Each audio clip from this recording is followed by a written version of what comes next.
The unveiling of this data for COVID-19 challenge in Abuja is the latest strategy by the Nigerian Center for Disease Control to drive government responses to the pandemic with verifiable data. Findings from this project will enhance risk communication around COVID-19 and other infectious diseases.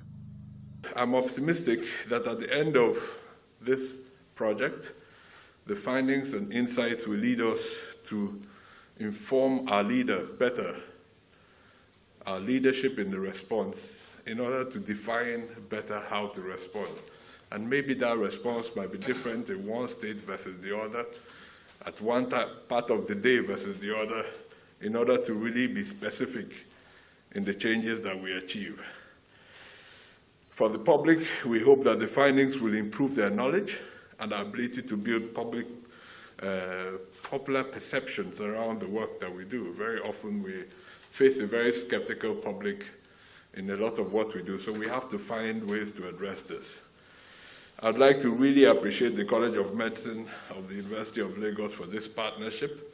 So thank you very much. This is the first time we're working in this type of area. We work in the more medical areas historically, but I think this will bring us much closer together. Skepticism around risk communication and government intervention remain a major challenge in the COVID-19 response. But the Minister of State for Education believes that this can be addressed through the use of accurate data. Let data inform us. We are running a country. The dialectics of data versus this sociological context in which you interpret data must always be a dialectic that must be thought about at all times. And this is the gravamen of what it is that this thing needs to do. Whatever data you're producing, we are going to be a demand side who will actually use this data. We want to know the total population in Nigeria who didn't come in contact with this. But I'm glad that we have this opportunity.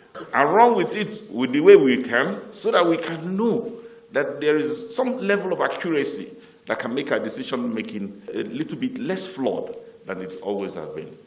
Many factors have been attributed to the low test rate for COVID-19 in Nigeria, as well as a vaccine hesitancy experienced with the ongoing vaccines rollout.